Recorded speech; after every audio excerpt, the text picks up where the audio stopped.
Hi everybody, you are watching tutorials. My name is Alex and today we're gonna provide some web design critique to your homepage design in Gravit Designer that was created by Piotrek Kosmala, and you will find his portfolio and some of his projects by going to the link in the description.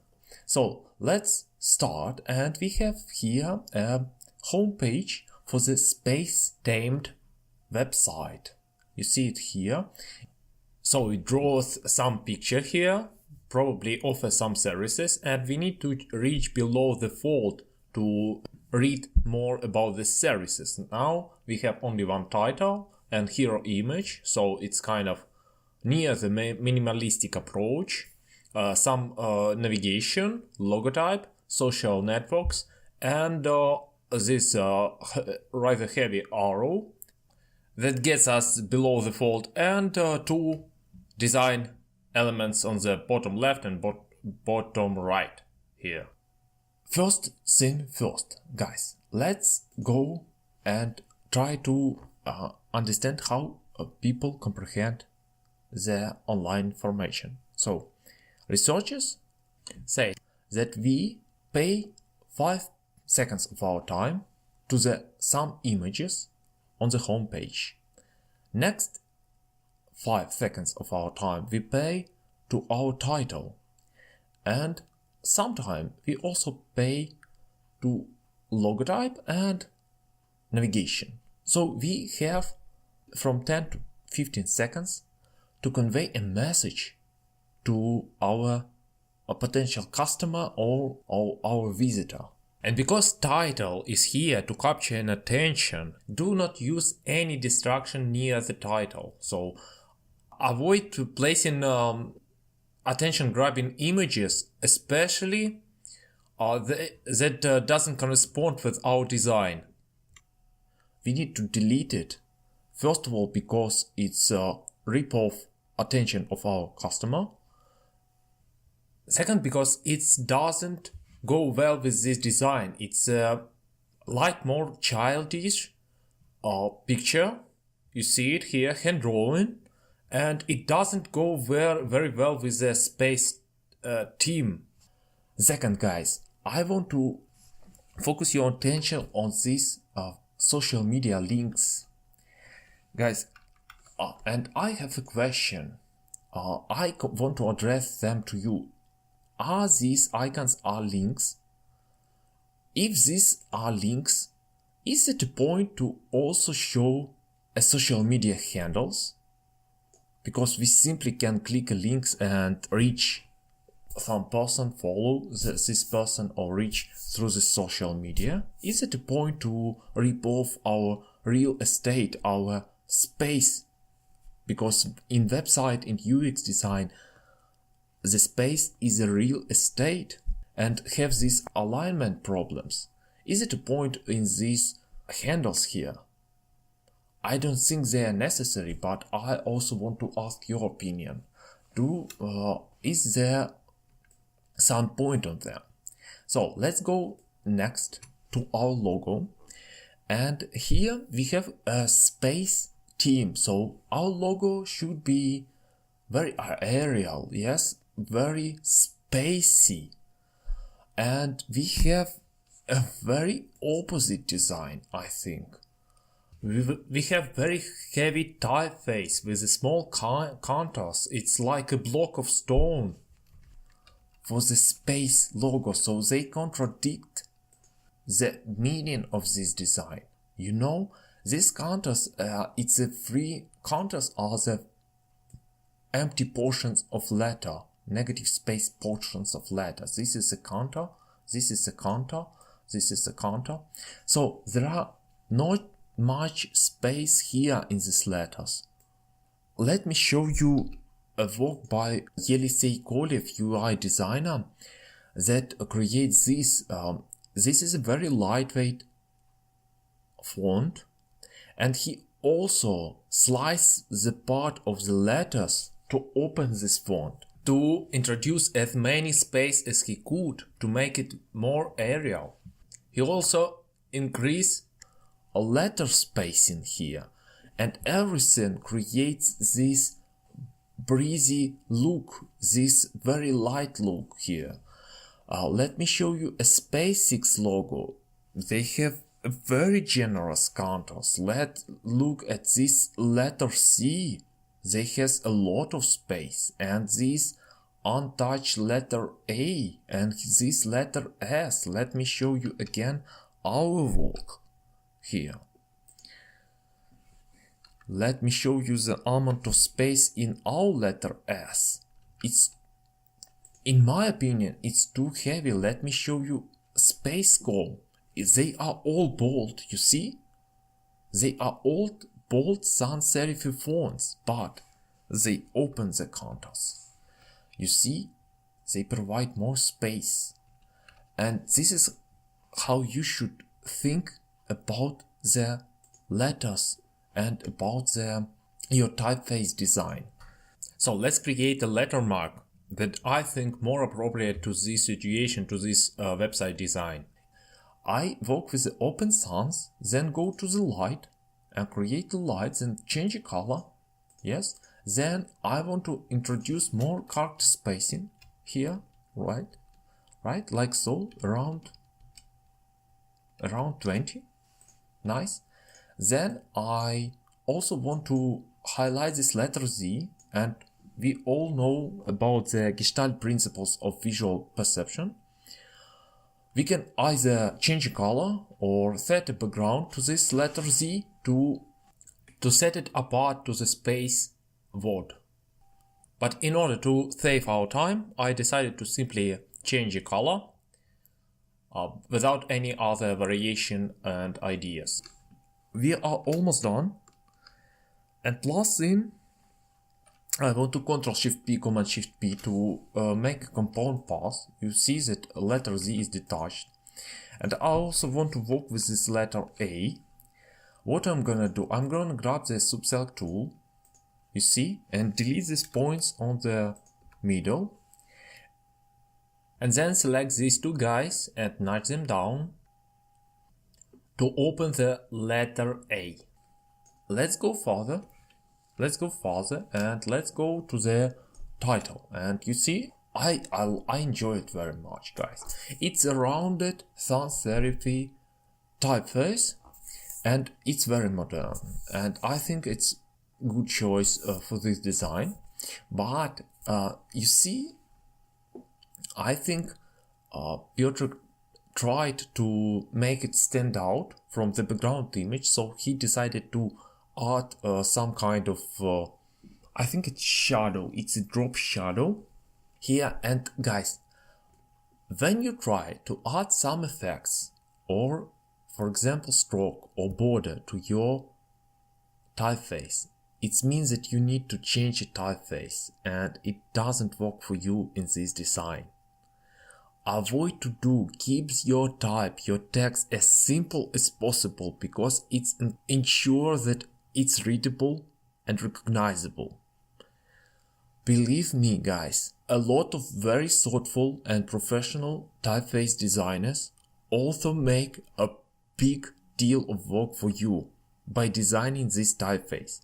Everything you need is to simply choose the right typeface. But I think typeface is okay here, and we need to simply darken the background here.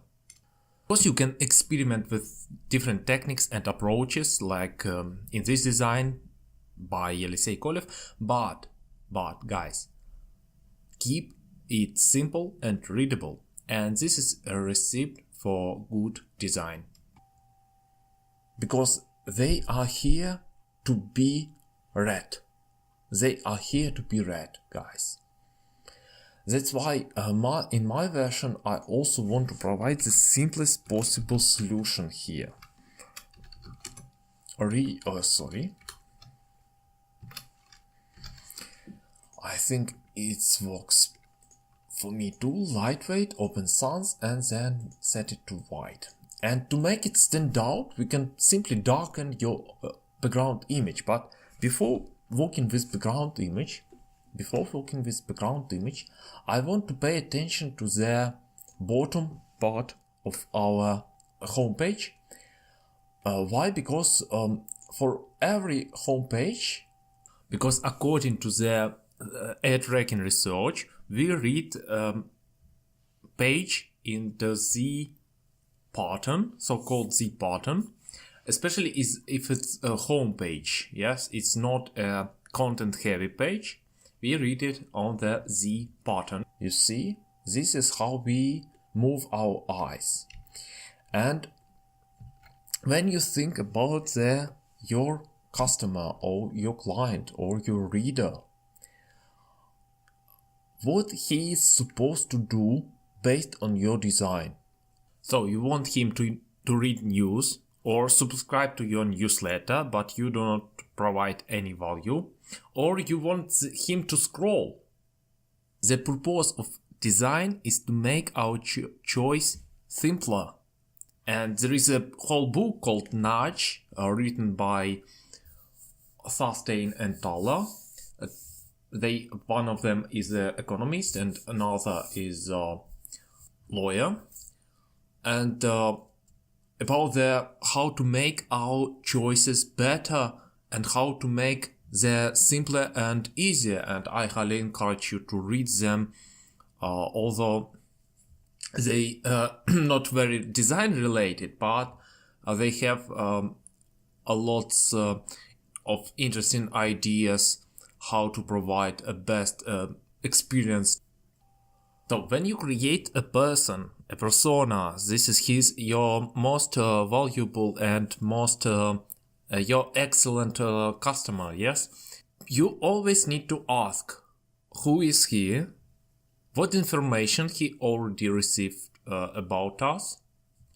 How he get this homepage? And what this person want and what we want this person to do on our website. So focus on one thing that gives you the most of result. In this case, I believe it's scrolling down. So I want to leave an arrow and get rid of other elements. Especially because there is no point to duplicate our news. We have already news in our navigation, and it's no point to subscribe because we do not provide any value at all here. All of us know the Pareto principles. 20% of clients' actions on your site gives you 80% of profit. 20% of design elements should create 80% of value. So do not create any other distractions for him. So let's focus on our arrow. I believe it's too close to the bottom. We need to provide more generous paddings and margins here because if you have read my article about the grids in graphic and web design, you probably notice about the manuscript grid, and classic manuscript grid has a generous margins on the bottom. So it provides a space for our eyes to rest, yes? There is no margins, almost no margins between bottom and this tip of the arrow. And also, guys, I think this arrow is a little bit contradicts the main idea of the title, because reach the sky and this shuttle is also pointing on the top and this arrow is pointing on the bottom. So it's a little bit of dissonance here from the reach the sky and these images, and then this arrow that points to the backwater here. So I think we need to avoid this arrow at all, and opposed to this we can bring up this icon. Let me show you this icon. This is a mouse that is here to say our visitor, you need to scroll here.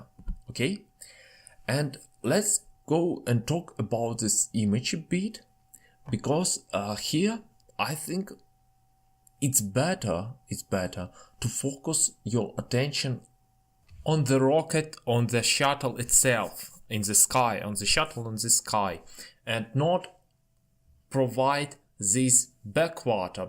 And guys, with our background image, we try to leave a picture that you can fly, you can reach the sky, and it's simple, it's aerial, and you can launch your dream, and it's easy. But we also tell, you know man, but you need to cross this lake. So we leave this mental barrier with no point at all, you know? So we can use more focused image, or using better image with better focus here, or we can scale this image in via CSS, or if we are restricted by the size and resolution of this image, we can create a vignette, right, to this image. But because vignette is not a CSS, some CSS practice, yes, it's not a CSS standard here, I rather encourage you to create another rectangle. How to do a vignette? Another rectangle, place it right above your image, right? Give it a liner gradient, then change the direction of this gradient to this, to this. So we have a black color on the bottom and white color on the top, and then change the blending mode to multiply to render the white color to the transparent. And you see, we focus our attention, and also we hide everything, every backwater here, and we try to focus our attention here. But we also can provide a radial gradient. You see it here, and then grab this point of view and push it here like so. So guys, this is almost the end, and as a preference, because this was my thoughts on how we can improve this design. I want to leave this site as clear as possible. So just as my intention to do this, yet I want to hide my navigation by the hamburger icon. I know some of us may say that this is not a good practice, and this is also a distracting picture, but I want to keep this website as minimal as possible. Here, let me show you, this is the initial design, yes, and this is the final design. I also decided to type a intro, so I want to copyright a little bit my homepage. So there is a title, and it captures the attentions, and there is a first paragraph that leads to our logical sequence and get people to scroll below the fold, right? Further, it's encourage you to scroll. So, do you want to provide your potential customer a next level of user experience? Okay, something like that. And I also include this subscribe button here, and then when you click on this subscribe button, it will bring up a pop-up here with the subscribe option. And when our visitor clicks to the hamburger menu, it's of course morphed to the close icon and gives us a full screen menu with our social media icon as well. We started with here and we ended with here. So let me know what do you think about this design, this redesign, and is it helpful for you or not? Please leave your thoughts on the comments, leave your suggestion about these designs also, and join Gravit Designer tutorials group, and I don't know, you can supply me with the next design critic material if you wanted to. So please give me your work on the Gravit design tutorial group, and we will discuss it together in the next episode of the design critic. So thank you for watching. I hope you enjoy this tutorial. If you do, please give a thumb up, subscribe to my channel, and share this tutorial with your friends. Thank you for watching again, guys. Have a great day.